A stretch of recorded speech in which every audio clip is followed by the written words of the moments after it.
नमस्कार दोस्तों, आज हम पढ़ने जा रहे हैं सेट की एक्सरसाइज 1.5। इसके पहले हमने एक्सरसाइज 1.1, 1.2, 1.3, 1.4 पढ़ी थी। उसके अंदर हमने कुछ थ्योरी देखी थी और कुछ एग्जाम्पल्स देखे थे। आज भी हम एक्सरसाइज 1.5 पढ़ेंगे। सबसे पहले हम इसके अंदर कुछ थ्योरी देखेंगे और उसके बाद जो हमारी एक्सरसाइज है उसके एग्जाम्पल्स देखेंगे, सॉल्व एग्जाम्पल्स देखेंगे। तो चलिए दोस्तों शुरू करते हैं। तो इसके अंदर सबसे पहले आता है complement of a set. Complement of a set, ठीक है। तो इसको समझने के लिए हम सबसे पहले एक यूनिवर्सल सेट यू लेते हैं, ठीक है। यूनिवर्सल सेट यू, उसके बाद इसका एक सबसेट ए लेते हैं। एक हो गया यूनिवर्सल सेट यू, एक हो गया इसका सबसेट ए, ठीक है। अब एक सेट लेंगे हम ए डैश। इस ए डैश के अंदर इस ए का एक भी एलिमेंट नहीं होगा और यू के बाकी सभी एलिमेंट होंगे, ठीक है। वापस ये यूनिवर्सल सेट है, ये ए इसका सबसेट है, ठीक है। और ये ए डैश एक ऐसा सेट है जिसके अंदर ए का एक भी एलिमेंट नहीं है, बाकी यू के सभी एलिमेंट है, ठीक है। यानी हम इसको ऐसे भी लिख सकते हैं, A dash is equal to U minus A, ठीक है। यानी ए के सभी एलिमेंट इसके यूनिवर्सल सेट में से यदि हटा दिया जाए तो यहां पर हमको ए डैश मिलेगा और इस ए डैश को ही हम कॉम्प्लीमेंट ऑफ सेट बोलते हैं, ठीक है। तो इसके अंदर अब इसको हम सेट बिल्डर फॉर्म में भी लिख सकते हैं। देखो A dash is such that A dash is x is such that x is element of u and x is not element of a, ठीक है। यानी कि कॉम्प्लीमेंट ऑफ ए सेट हमने यहां पर देखा कि यहां पर कॉम्प्लीमेंट ऑफ सेट क्या है, ए डैश है। और ए डैश को कैसे लिख सकते हैं, ए डैश का एलिमेंट है x और x is such that x is element of u, x is element of u and x is not element of a, ठीक है।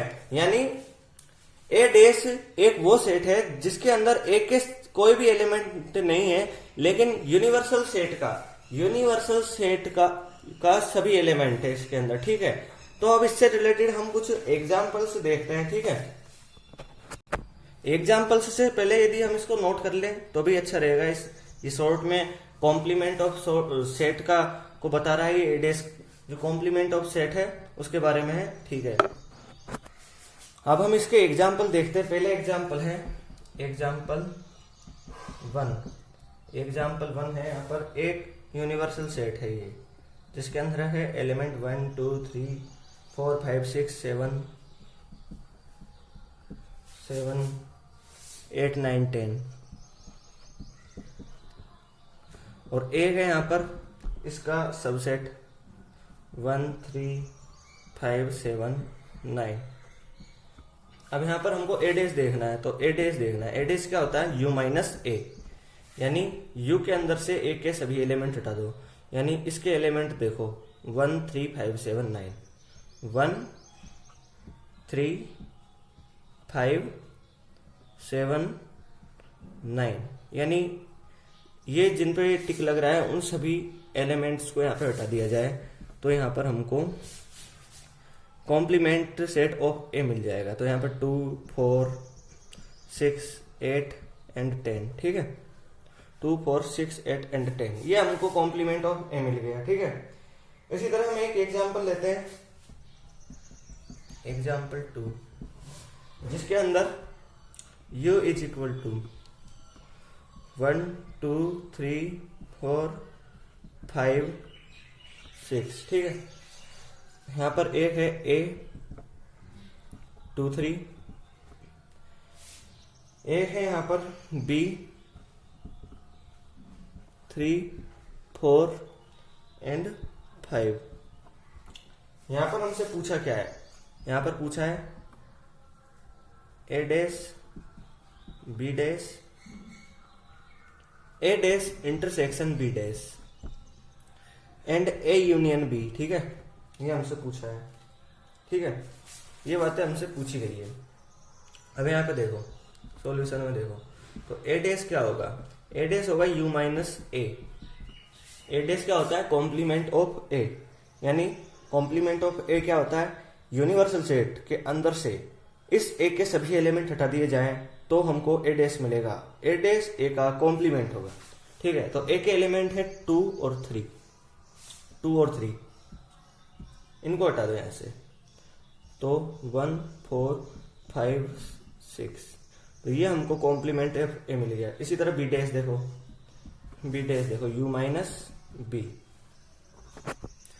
तो इस u के अंदर से b के सभी एलिमेंट हटा दो, 3 4 5 ये हटा दो, 1 2 6 ये हटा दी, ये हमको इसका b का हमको कॉम्प्लीमेंट मिल गया। अब आगे पूछा है ए dash intersection B dash, A dash intersection B dash, ठीक है, ये पूछा है। तो इसके अंदर और इसके अंदर कॉमन एलिमेंट, यानी दोनों में जो एलिमेंट आ रहे हैं उनको यहाँ पे लिख दो। तो 1 देखो 1 1, ये छोटे एलिमेंट से देखेंगे, छोटे वाले सेट से शुरुआत करते हैं। तो 2 देखो 2 नहीं है इसके अंदर, 6 देखो 6 है इसके अंदर, तो ये 6 हो गया। तो ये ए डैश इंटरसेक्शन बी डैश मिल गया। अब ए यूनियन बी, तो इसके अंदर हमको क्या करना है, ए यूनियन बी पूछा है हमको यहाँ पर। तो ए यूनियन बी के अंदर यहाँ पर ए के सभी एलिमेंट लिख दो, यहाँ इसके एलिमेंट सभी लिख दो 2 3, ठीक है। इसके बाद बी के एलिमेंट लिख दो, 3 है इसके अंदर लिखने की जरूरत नहीं है, 4 और 5 लिख दो, ठीक है। तो ये हमको ए यूनियन बी मिल गया, ठीक है। तो इस तरह एग्जाम्पल 2 हुआ। अब एक बात और यहाँ पर, एक तो ये मिल गया ए यूनियन बी, एक मिल गया ए डैश इंटरसेक्शन बी डैश, ठीक है। तो यहां पर देखो एक इंपॉर्टेंट एक फॉर्मूला, एक लॉ होता है D Morgan's law, D Morgan's law, ठीक है। ये लॉ होता है, ये लॉ क्या कहता है, इस लॉ के अकॉर्डिंग ए यूनियन बी का बार या डैश यानी कॉम्प्लीमेंट ए यूनियन बी का dash is equal to A dash intersection B dash, ठीक है। ये लॉ होता है। तो यहां पर हम इसको वेरीफाई करेंगे। देखो ए यूनियन बी का डैश क्या होगा, ए यूनियन बी का डैश होगा ए यूनियन बी के सभी एलिमेंट्स को यू में से हटा दिया जाए, ठीक है। तो ए यूनियन बी के अंदर कौन कौन से एलिमेंट है, 2 3 4 5, 2 3 4 5, इनको हटा दिया जाए तो हमको ए यूनियन बी का कॉम्प्लीमेंट मिल जाएगा 1 1 एंड 6 मिल गया, ठीक है। ये मिल गया। अब यहाँ पर ए डैश इंटरसेक्शन बी डैश आपने फाइंड किया था ये, तो यहाँ पर इसको देखो और इसको देखो, इसको देखो, दोनों इक्वल हैं। तो ये वाला डी मॉर्गन लॉ यहाँ पर वेरीफाई हो रहा है, ठीक है। अब कॉम्प्लीमेंट ऑफ सेट को हम वेन डायग्राम से समझते हैं, ओके।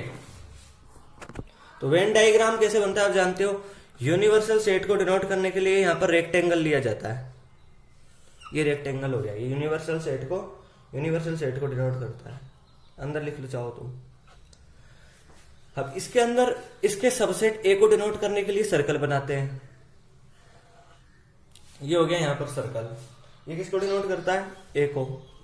अब हमको यहाँ पर ए डैश यानी कॉम्प्लीमेंट ऑफ ए दिखाना है, ठीक है।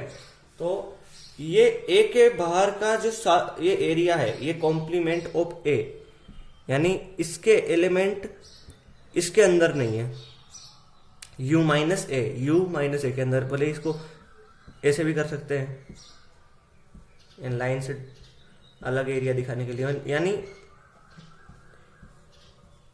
इसके बाहर का एरिया, ए के बाहर का एरिया। तो ये हो गया इसका Venn diagram complement of a set को डिनोट करने के लिए, ठीक है। तो यहाँ पर एक कॉम्प्लीमेंट ऑफ सेट, यहाँ पर इसकी थ्योरी कंप्लीट हुई। अब हम एक्सरसाइज 1.5 का एग्जांपल्स देखेंगे, ठीक है। एग्जांपल्स से पहले हम कुछ प्रॉपर्टी भी लिख लेते हैं, इन प्रॉपर्टीज को आप नोट कर लीजिए, ठीक है। आपके एनसीईआरटी के पेज नंबर 20 पे भी दी हुई है some properties of complement set, important test, इनको आप नोट कर लीजिए, ठीक है। Some properties of complement sets, ठीक है। यहां पहली है complement laws, complement laws. Complement laws के अंदर है पहला, यहाँ पर है A union A dash is equal to U. Venn diagram से आप समझ ही सकते हो इसको। ये ए है, ये ए डैश है, ये पूरा रेक्टेंगल है, इसके अंदर ए है। ए और ए डैश मिलकर यहाँ पर यूनिवर्सल सेट को डिनोट करता है, ठीक है। दूसरा है यहाँ पर A intersection A dash is equal to 5, यानी ए के अंदर और ए डैश के अंदर कोई भी एलिमेंट कॉमन नहीं होता है। ए डैश होता ही ऐसा सेट है जिसके अंदर ए का कोई एलिमेंट नहीं है, इसलिए इसका इंटरसेक्शन 5 हो जाएगा, ठीक है। सेकंड है डी मॉर्गन लॉ। इसको देखो, इसको याद रखना बहुत जरूरी है। D Morgan's law, D Morgan's law. तो पहला है ए यूनियन बी का डैश, तो ये हो जाता है ए डैश इंटरसेक्शन बी डैश, ठीक है। सेकंड है यहाँ पर ए इंटरसेक्शन बी का डैश, ये हो जाता है ए डैश यूनियन बी का डैश, ओके। अब थर्ड है law of double complementation, law of double complementation.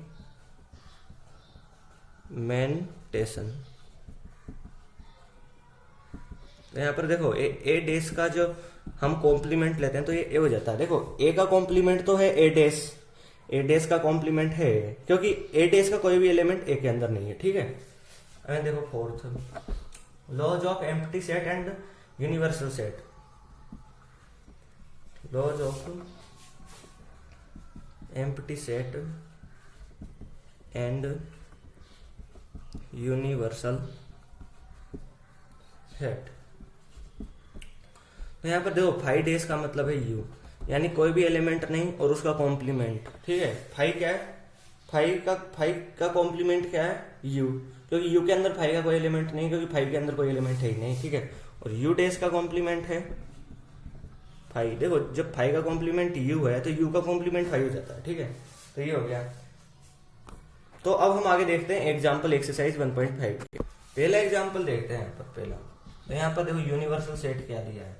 Universal set है 1 2 3 4 5 6 7 8 एंड 9, ठीक है। और यहाँ पर एक इसका सबसेट दिया हुआ है ए 1 2 3 एंड 4, ये इसका सबसेट दिया हुआ है। एक इसका सबसेट दिया हुआ है बी 2 4 6 एंड 8, और एक और इसका सबसेट है and C is equal to 3 4 5 6, ये एक और इसका सबसेट दिया हुआ है। अब देखो यहाँ पर हमको फाइंड क्या करना है। पहला हमको फाइंड करना है ए डैश, तो ए डैश फाइंड कर लेते हैं। यू के अंदर से ए डैश क्या है, यू माइनस ए, ठीक है।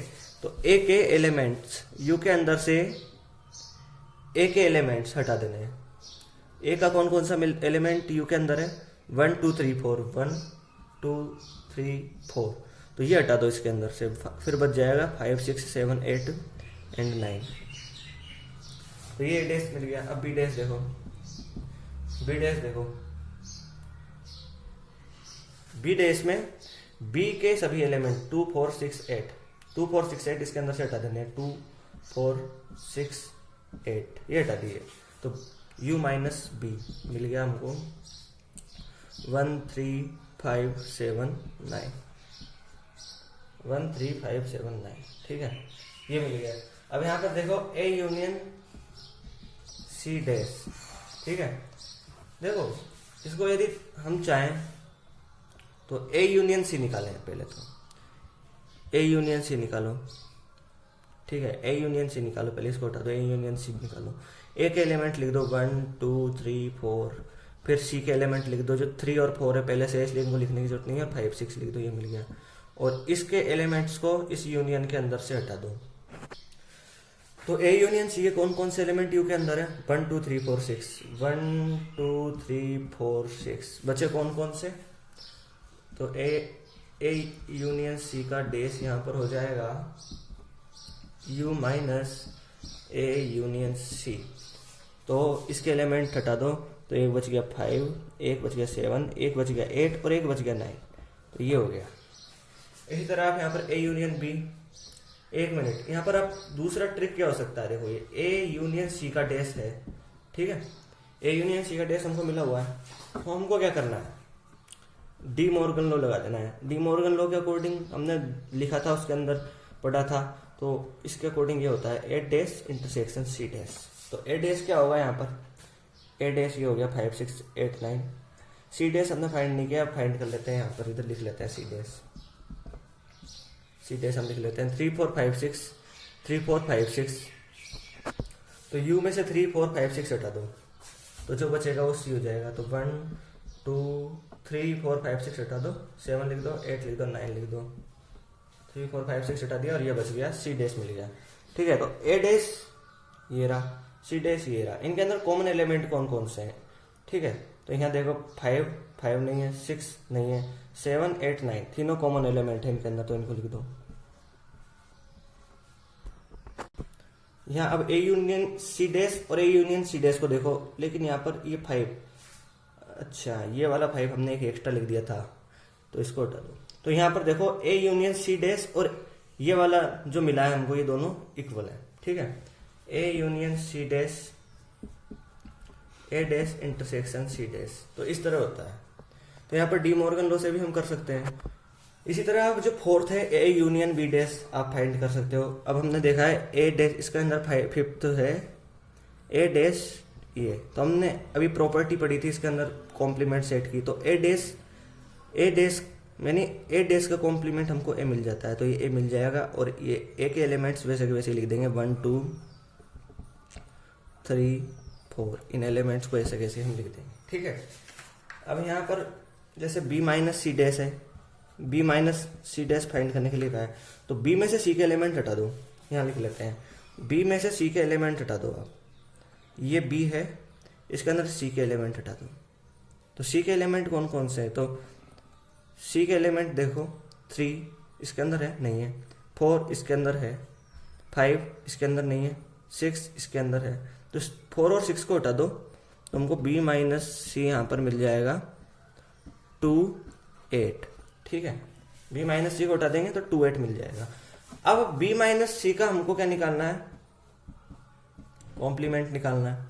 तो कॉम्प्लीमेंट फाइंड करने के लिए हम क्या करेंगे, यहाँ पर इस बी माइनस सी के एलिमेंट इसके अंदर से हटा देंगे, तो 2 और 8 है, 2 और 8 इनको हटा देंगे, तो हमको जो मिलेगा वो मिलेगा 1 3 4 5 6 7 9, ये हमको मिल जाएगा, ठीक है। तो ये हमको v माइनस सी का डैश मिल गया, 2 और 8 हटा दिए, 1 माइनस ये मिल गया। तो इस तरह हमारा एग्जाम्पल 1 हुआ। अब हम देखेंगे एग्जाम्पल 2। एग्जाम्पल 2 के अंदर हमको u ये दिया हुआ है, a b c d e f g h ये दिया हुआ है। यहाँ पर हमको एक इसका सबसेट दिया हुआ है a फर्स्ट में, तो यहाँ पर a b c इसके एलिमेंट्स हैं, a b c इसके एलिमेंट्स है, तो इन तीनों एलिमेंट्स को हमको हटाना है। तो हमको u माइन यानी a डैश हमको फाइंड करना है कॉम्प्लीमेंट, और इसके ये होगा u माइनस a, तो इसके अंदर से a b c हटा दो, तो बाकी बचेंगे d e f g h, ठीक है, ये बच गया a डैश। अब यहाँ पर देखो b dash u minus b second है, ठीक है, तो b डैश देखो u माइनस b, b क्या है यहाँ पर, b हमको दिया हुआ है यहाँ पर d e f g h, इधर लिख लो b d e f g h दिया हुआ है, तो d e h नहीं है इसके अंदर, d e f g, ठीक है, d e f g है, ठीक है। तो यहाँ पर इन चारों को हटा दो, d e f g को, d e f g, ठीक है, तो हमको यहाँ पर मिल जाएगा a b c h, ये हो गया कॉम्प्लीमेंट ऑफ b। इसी तरह आप c और d का कॉम्प्लीमेंट आप इसी तरह फाइंड कर सकते हो। c के एलिमेंट और d के एलिमेंट्स को इस u में से हटा दोगे तो हमको c और d का कॉम्प्लीमेंट मिल जाएगा। तो इस तरह हमारा ये सेकंड एग्जांपल हुआ। अब हम थर्ड एग्जांपल देखते हैं। थर्ड एग्जांपल में क्या दिया हुआ है, आप देखो अपने एनसीईआरटी में थर्ड एग्जांपल में दिया हुआ है, taking the set of natural numbers, taking the set of natural numbers as the universal set, write down the complement of the following set. तो इसके अंदर टोटल 11 एग्जांपल है, इनको हम देखते हैं। पहला है यहाँ पर x is such that x is N even natural number, even natural number. हम चाहे तो इसको एक इसको सेट ए भी बोल सकते हैं। तो हमें इसका कॉम्प्लीमेंट ए डैश फाइंड करना है।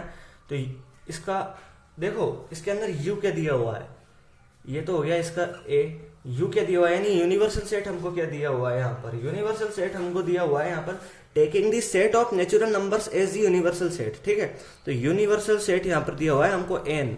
ठीक है, तो एन के अंदर से एन माइनस ए करना है, तो हमको क्या मिलेगा, एन माइनस ए यदि हम कर देंगे तो इवन नेचुरल नंबर होते हैं, या तो होता है और नेचुरल नंबर, यह होता है इवन नेचुरल नंबर।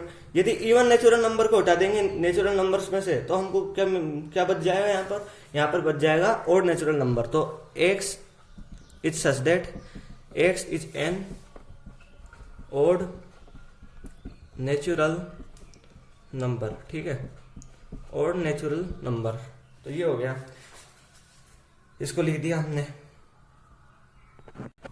दूसरा एग्जाम्पल है, यहाँ पर इवन की जगह ओड दिया हुआ है, तो ओड को हटा देंगे तो इवन नेचुरल नंबर बच जाएगा, इवन नेचुरल नंबर बच जाएगा। ठीक है, थर्ड एग्जाम्पल देखो, x is a positive multiple of 3, यहाँ भी इसको a मान लो, और x is such that x is a positive multiple of 3। ठीक है, x is a positive multiple of 3। तो यहां पर हम ले लेंगे a dash n minus A, n minus A हम यहां पर ले लेंगे, x is such that x is element of n and x is not multiple of 3। ठीक है, यानी यहाँ पर दिया हुआ है हमको x is a positive multiple of 3। ठीक है, तो यहाँ पर x नेचुरल नंबर है और x is not multiple of 3, तो इस तरह थर्ड हुआ। अब फोर्थ देखो, फोर्थ है यहाँ पर x is A prime number.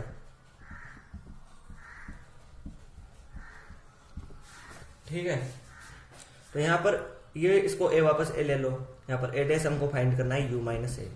तो देखो इसको क्या आप ऐसे लिख दोगे, x इज a कंपोजिट, एक तो होता है प्राइम नंबर और एक होता है composite number, x is composite number. और यहाँ पर ब्रेस लगा के खत्म कर दोगे, नहीं ऐसा नहीं होगा यहाँ पर। ठीक है, और यहाँ ऐसा नहीं होगा,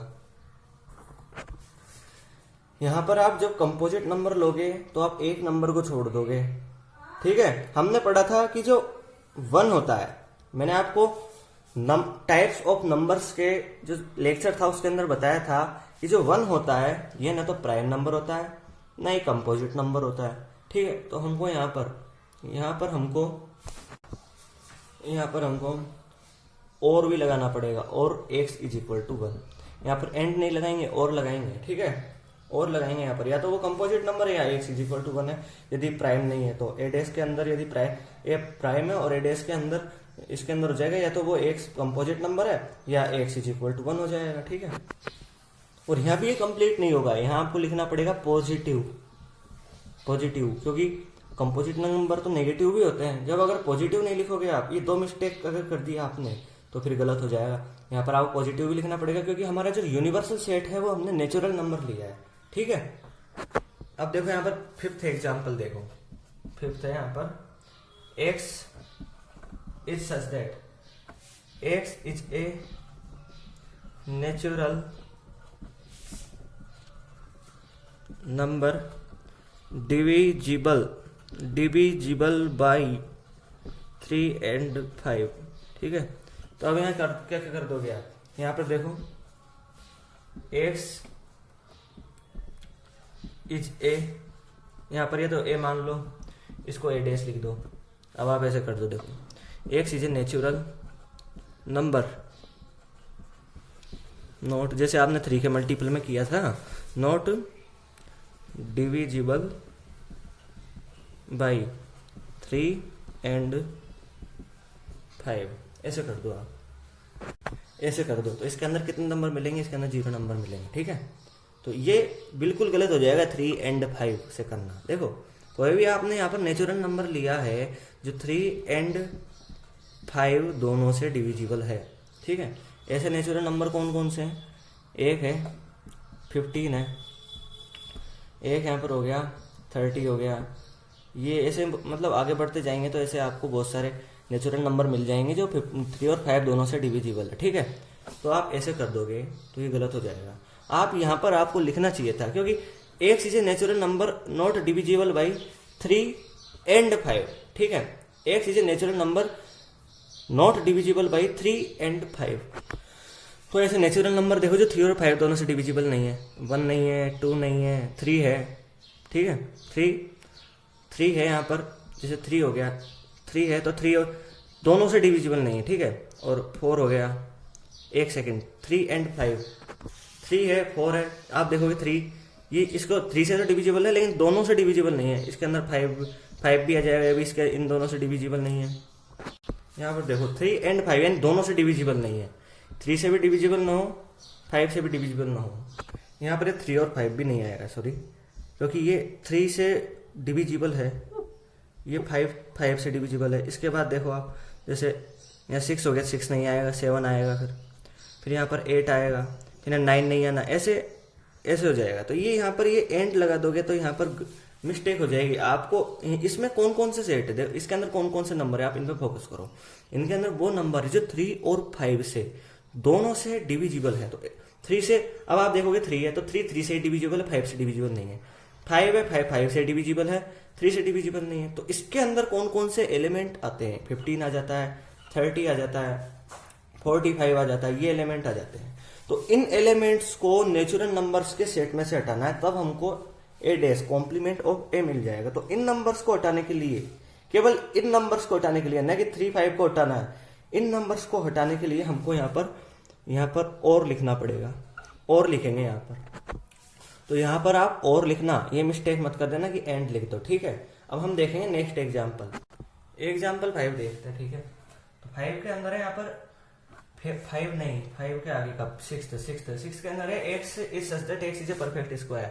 तो आप इसका ए तो है ये सबसेट और u नेचुरल नंबर का है, तो आप इसका a डैश लिख दोगे, a डैश ऐसे लिख दोगे आप, x is such that x is not a perfect square. ठीक है, तो इसकी ये भी आपका गलत हो जाएगा। ठीक है, x is not a perfect square. ऐसे बहुत परफेक्ट स्क्वायर है, ऐसे बहुत से नंबर है जो परफेक्ट स्क्वायर नहीं है, लेकिन आपको ध्यान रखना है ये परफेक्ट स्क्वायर, ऐसे परफेक्ट नंबर जो परफेक्ट स्क्वायर नहीं है, आपको एन नेचुरल नंबर के अंदर लेने हैं, इसलिए आपको एक से एलिमेंट ऑफ एन लिखना भी जरूरी है। ठीक है, तो ऐसे ही 7th एग्जाम्पल है, 7th एग्जाम्पल कर सकते हो, या 3rd एग्जाम्पल है,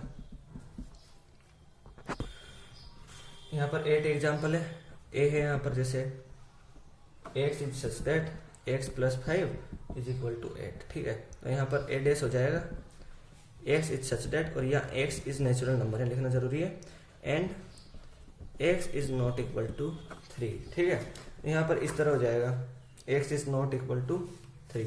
इस तरह नेक्स्ट एग्जाम्पल है यहाँ पर, नेक्स्ट एग्जाम्पल है 9th, ये भी आप देख सकते हो। इसके बाद जैसे 10th एग्जाम्पल है, x is such that x is greater than 7, x is greater than और इक्वल टू 7।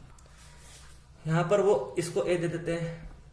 अब यहाँ a डैश क्या होगा, ये नेचुरल नंबर है x, 7 से बड़ा, 7 के बराबर है, 7 से बड़ा। तो यहाँ a डैश के अंदर कौन से एलिमेंट आएंगे, a डैश के अंदर आएंगे वे नेचुरल नंबर्स जो 7 से छोटे हैं।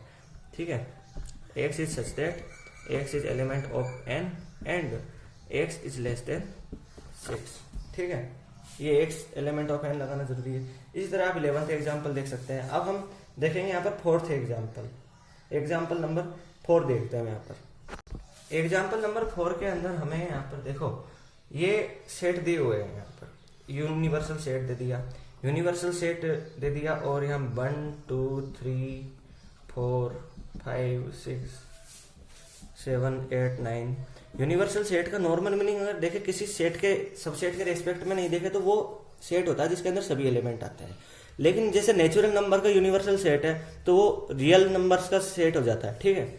अब यहाँ पर ए देखो 2 4 6 एंड 8 ये हो गया। यहाँ पर बी देखो 2 3 5 7 हो गया। अब यहाँ पर हमको डी मॉर्गन लॉएस को वेरीफाई करना है यहाँ पर, ठीक है। तो ए यूनियन बी का डैश देखो, हमको यहाँ पर A intersection B dash intersection B dash prove करना है, ठीक है। तो ए यूनियन बी निकालो आप पहले, तो सिंपल है। ए यूनियन बी आप फाइंड कर सकते हो, ए यूनियन बी। पहले ए के एलिमेंट लिख दो 2 4 6 8, फिर यहाँ पर 2 3 5 7 लिखो। 2 लिखने की जरूरत नहीं है, वापस 3 लिखो, 5 लिख दो, 7 लिख दो, ये हो गया। ए यूनियन बी का डैश फाइंड करो। तो यू के अंदर से ए यूनियन बी के एलिमेंट्स हटा दो। तो 2 4 6 8 3 5 7 हटा दोगे तो बचेगा 1, यहाँ 2 है, यहाँ 2 है, 4 है, 4 है, 6 है, यहाँ 6 है, यहाँ 8 है, यहाँ 8 है, यहाँ 3 है, यहाँ 3 है, यहाँ 5 है, यहाँ 5 है। जिन पे टिक लग रहे हैं उनके अलावा सबको यहाँ लिख दो। 1 4 नहीं 1 7, यहाँ 7 भी लगाना भूल गए, 7 भी है तो 7 को भी हटा दो। 1 और 9 एक बार और देख लो, 2 4 6 8 3 5, 2 4 6 8 3 5 और एक 7, यहाँ 7, ठीक है। 1 9 बच गया। तो ये ए यूनियन बी डैश मिल गया। अब ए डैश फाइंड करो। यहाँ पर ए डैश की वैल्यू हो जाएगी 2 4 6 8 2 4 6 8। इनके अलावा जो भी यू के अंदर सेट हैं एलिमेंट उनको लिख दो। 1 3 5 और 7 और 9। एक बार और चेक कर लो, 2 4 6 8 2 4 6 8, यानी यहाँ टोटल एलिमेंट कितने हैं? 1 2 3 4 5 6 7 8 9। यहाँ कितने हो गए? 5 हो गए। यहाँ पर 4 है तो 5 और 4 टोटल हो गए। यहाँ पर भी डैश देखो 2 3 5 7, तो इसके अंदर 2 3 5 7 है, 2 है 3 है 5 है 7 है। इसके अलावा जितने भी एलिमेंट हैं जिनके नीचे लाइन ड्रॉ है उनके अलावा सभी एलिमेंट लिख दो। 1 4 6 8 9, ठीक है। अब क्या करना है हमको? यहाँ पर ए डैश इंटरसेक्शन बी डैश कर दो, ए डैश इंटरसेक्शन बी डैश कर दो। तो इनके अंदर से कॉमन एलिमेंट लिख लो। इसके एलिमेंट है, इसके अंदर है 3 है, इसके अंदर नहीं है, इसके अंदर 5 है, इसके अंदर नहीं है, इसके अंदर 7 है, इसके अंदर नहीं है, इसके अंदर 9 है, इसके अंदर है। तो 1 और 9 लिख दो। अब देखो ए यूनियन बी का डैश यानी complement is equal to A dash intersection B dash is equal to 1 9। तो ये डी मॉर्गन लॉ वेरीफाई हुआ। इसी तरह आप यहाँ पर एग्जाम्पल सेकंड कर सकते हो, खुद से कर सकते हो, ठीक है। अब हम यहाँ पर देखेंगे एग्जाम्पल नंबर 5। एग्जाम्पल नंबर 5 के अंदर हमको इनके वेन डायग्राम बनाने हैं ए यूनियन बी का डैश। तो एक तो यहाँ पर यूनिवर्सल सेट हो जाएगा, एक सेट ए हो जाएगा, एक सेट बी हो जाएगा, एक सेट ए यूनियन बी हो जाएगा। तो पहले तो यूनिवर्सल सेट के लिए रेक्टेंगल बना लिया, इसके अंदर ए यूनियन बी शो कर दिया, थोड़ा और ढंग से ए यूनियन बी, यहाँ ए हो गया, ये बी हो गया, ये यू हो ही गया। इसके अंदर से ए यूनियन बी क्या हो गया? ये ए यूनियन बी हो गया, ठीक है। ए यूनियन बी डैश यानी इसका कोई भी एलिमेंट, वह सेट जिसके अंदर कोई भी एलिमेंट नहीं है ए यूनियन बी का, ठीक है। और वह सेट यू का सबसेट होगा यानी इसके ही अंदर होगा, यानी इसके बाहर का जो एरिया है, यहाँ पर जो एरिया है ये बाहर का, मतलब इसके बाहर का एरिया, ये इसके अंदर आ गया। इसी तरह second A intersection B dash, तो इसका डी मॉर्गन लॉ इसलिए इंपॉर्टेंट है, इसको याद रखना जरूरी है। इसका मतलब भी यही होता है, देखो ये दोनों इक्वल है तो इसी की तरह ये हो जाएगा। फिर यहाँ पर थर्ड देखो आप, थर्ड है ए इंटरसेक्शन बी का डैश इज इक्वल टू, हमको फाइंड करना है। तो यहाँ पर एक रेक्टेंगल बना लो, थोड़ा बड़ा बना लो यहाँ पर रेक्टेंगल। ये रेक्टेंगल यूनिवर्सल सेट को शो करेगा। इसके अंदर ए और बी ये हो गए, ये पूरा तो ए यूनियन बी हो जाएगा, और इसके बीच का ये एरिया है ये ए इंटरसेक्शन बी हो जाएगा। इस ए इंटरसेक्शन बी के अलावा वह एलिमेंट जिसके अंदर ए इंटर बी के अलावा सभी एलिमेंट हैं यू के, ठीक है। तो इसको ये तो ऐसे कैसे रह जाए, और इसके बाहर का एरिया ये इसके बाहर का पूरा एरिया आप इसको लाइन से कॉपी में लाइन ड्रॉ करके बना सकते हैं, ठीक है, पेन या पेंसिल से बना सकते हैं। ये बाहर का area A intersection B dash हो गया। इस तरह आप फोर्थ देखो A union A dash B dash. अब देखो डी मॉर्गन लॉ क्या कहता है, ये डी मॉर्गन लॉ है, इसको इसलिए याद करना बहुत इंपॉर्टेंट है, इसको डी मॉर्गन लॉ याद होना बहुत जरूरी है। तो ये हो गया, तो इसका भी सेम टू सेम इसकी तरह बन जाएगा ये, ठीक है। अब हम देखेंगे यहाँ पर सिक्स्थ एग्जाम्पल भी देख लेते हैं यहाँ पर ही। Let U be the set of all triangles in a plane if A is the set of all triangles with at least one angle different from 60 degree, what is A. यानी U universal set है जिसके अंदर सभी triangle आते हैं, यानी plane के वो सभी ट्रायंगल आते हैं, ठीक है, मतलब प्लेन के सभी ट्रायंगल आते हैं यू के अंदर, कोई सा भी ट्रायंगल हो। If A is the set of all triangles with at least one angle different from 60 degree. यहाँ पर देखो तीन तरह के ट्रायंगल होते हैं, स्केलिन ट्रायंगल, स्केलिन ट्रायंगल जिसके अंदर तीनों अनइक्वल हो साइड्स, या आइसो ट्रायंगल, एक सेकेंड, और यहाँ पर एक आता है इक्वी लेटरल ट्रायंगल।